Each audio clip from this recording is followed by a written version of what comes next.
नमस्कार प्रिय बंधुओं, गुरुदेव सारथी जी की जीवनी का 45वां भाग प्रस्तुत है। सागर की कहानी भाग 45। सारथी जी के लिए अभिव्यक्ति के सभी माध्यम, सभी रचनात्मक कार्य, साहित्य, संगीत एवं कला की सारी विधाएं ध्यानावस्था में शून्य में प्रवेश के ही साधन थे। उनका कथन है, प्रभु के साथ किसी संबंध का अर्थ है सृष्टि, जीव और हर कण के साथ अलौकिक संबंध, अलौकिक प्रेम। वास्तव में संसार को प्रभु से अलग करके देखा ही नहीं जा सकता। संसार प्रभु की ही प्रतिछाया है। अतः संसार से प्रेम किए बिना प्रभु से प्रेम संभव नहीं। उनके लिए संप्रेषण के सारे साधन प्रभु प्रेम की ही अभिव्यक्ति के माध्यम थे। वे अक्सर कहा करते, यह सब मैंने नहीं किया। जैसे किसी मृत प्राय शरीर में किसी भूत प्रेत का प्रवेश हो जाए तो वह शरीर 10-20 लोगों के बस में तो आता ही नहीं। वैसे ही ईश्वरीय शक्ति ने ही मुझ में प्रवेश कर कहानियाँ, निबंध, नाटक एवं उपन्यास लिखवाए हैं। ये संगीत लहरियाँ, इन चित्रों का साकार होना उसकी कृपा से ही संभव हो पाया है।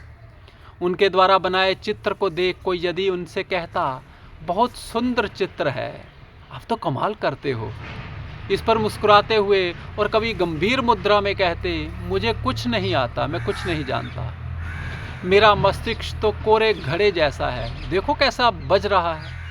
फिर एक दिव्य मुस्कान बिखेरते हुए वे मौन हो जाते, परंतु उनकी बात के मर्म को समझने वाला समझ जाता। वे कहते हैं, ये सब उसी ईश्वरी शक्ति ने करवाया है, मेरा मुझ में कुछ नहीं, जो कुछ है उसी का है। कभी कहीं कोई किसी कार्यक्रम हेतु गीत, भजन, चित्र या बैनर इत्यादि बनवाने के लिए आता तो उसे उस कार्य विशेष को उसी समय आरंभ कर देते। शुभस्य शीघ्रम का मंत्र अर्थात जो शुभ है उसे उसी समय आरंभ कर दो, उनका जीवन दर्शन था। प्रतीकात्मक भाषा में स्वयं को अभिव्यक्त करते हुए वे कहा करते, मैं एवर रेडी हूँ, मुझे गुरु ने एवर रेडी की बैटरी बना दिया है। मैं लोगों को कहते हुए सुनता हूँ, मन नहीं लगता। अरे भाई, मन क्या होता है? मेरे हाथ तो एवर रेडी की बैटरी ऑन करो, सब काम होने लगता है। कभी किसी कार्य के उपरांत घर पहुँचते तो पहुँचते ही रचनात्मक कार्य आरंभ हो जाता। वे कहते, मन के अतिक्रमण का समय किसी भी कार्य की समाप्ति अथवा कार्य आरंभ होने के समय ही होता है। इसलिए कार्य समाप्त हुआ तो तुरंत नया कार्य हाथ में ले लो, निरंतर प्रक्रिया में रहो। इसी संदर्भ में कहा गया है, रमता जोगी और बहता पानी कभी मैले नहीं होते। बहने का, रमता जोगी होने का अर्थ ही प्रक्रिया में रहना है। एक बार ओम प्रकाश भूरिया जी ने उनसे गीता भवन तथा कुछ अन्य संस्थानों के लिए कुछ बड़े सांस्कृतिक चित्र बनाने का आग्रह किया। इधर सारथी जी ने हामी भरी, उधर बड़े बड़े कनवास, पलाइयाँ, रंग, ब्रश सब आ गए तथा रचनात्मक प्रक्रिया आरंभ हो गई। लगातार 72 घंटे तक चित्र बनाने का सिलसिला चलता रहा। सारथी जी मात्र भोजन ग्रहण करने हेतु अथवा शौच इत्यादि से निवृत्ति के लिए अवकाश लेते। इधर रंगों में डूबा उनका ब्रश कनवास के मुक्तांगन में सृजन के गीत गाता रहा, उधर समाज के अनमोल चित्र रूप ग्रहण करते रहे। इस बीच विश्राम कहीं नहीं था। वे कहते, जब गुरु ने सेवा कार्य के लिए तैयार किया है, सेवा करने का अवसर मिला है, तो कैसी थकान, कैसा विश्राम। विश्राम तो मस्तिष्क की शांति एवं मस्तिष्क के मौन का दूसरा नाम है। मस्तिष्क विश्राम करे तो मनुष्य भी विश्राम करता है।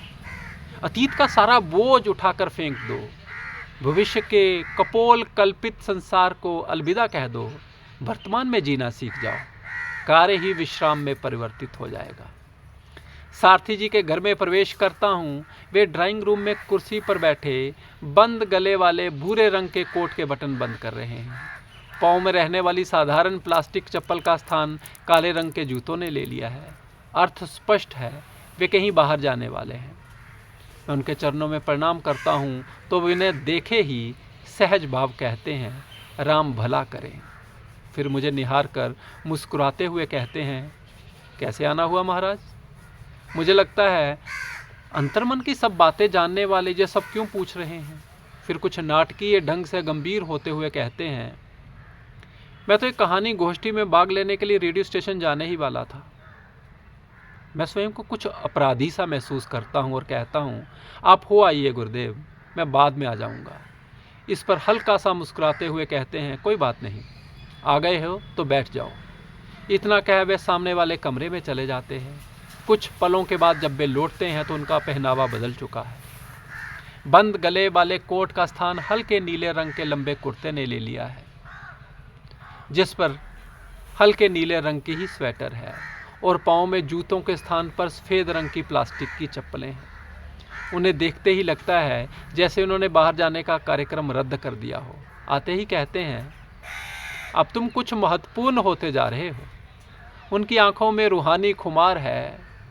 आसन पर बैठते ही उनका चिंतन धारा प्रवाह आरंभ हो जाता है। वे कहते हैं, संशय विचार को, विचार तर्क को तथा तर्क निर्णय को जन्म देता है। निर्णय निर्माण की ओर तथा निर्माण निर्वाण की ओर ले जाता है। एक जागृत व्यक्ति की यात्रा निर्णय से निर्णय तक की यात्रा है, परंतु याद रहे, बिना तर्क का निर्णय कभी स्थायी नहीं होता, वह फिर दुविधा में गिराता है। तर्क के उपरांत लिया गया निर्णय ही हमारा निर्माण करता है तथा वही निर्णय निर्वाण अर्थात मुक्ति के द्वार खोलता है।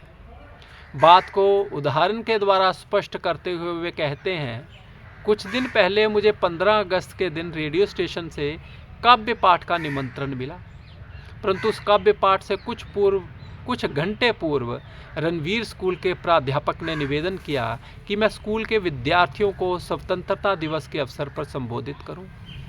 मैंने रेडियो स्टेशन के अखिल भारतीय कवि सम्मेलन में भाग लेने के स्थान पर रणवीर स्कूल के छोटे से कार्यक्रम में जाने का निर्णय लिया। फिर एक अल्प विराम के बाद वे कहते हैं, मेरे सभी निर्णय राम ही से आते हैं। मेरा तर्क विवेक सब राम है। राम ही कवि सम्मेलन को छोड़ नई पीढ़ी से संवाद स्थापित करने को कहते हैं। लिखने, कुछ चित्रित करने, शब्दों को सुरों में बांधने के सारे निर्णय राम ही से आते हैं। उनकी आंखों में एक अजीब सी चमक आ जाती है। वे कहते हैं, इस समय ऐसा कुछ भी नहीं जो अवश्यमेव किया जाना चाहिए। चाहूँ तो हर समय आनंद से विश्राम कर सकता हूँ, परंतु क्या पड़ी है कि सुबह 3 बजे उठकर लिखने बैठ जाता हूँ। शब्दों, सुरों और रंगों को अभिव्यक्ति का माध्यम बनाने लगता हूँ। फिर मेरी ओर देखते हुए कहते हैं, पर यही राम आज्ञा है। नमस्कार।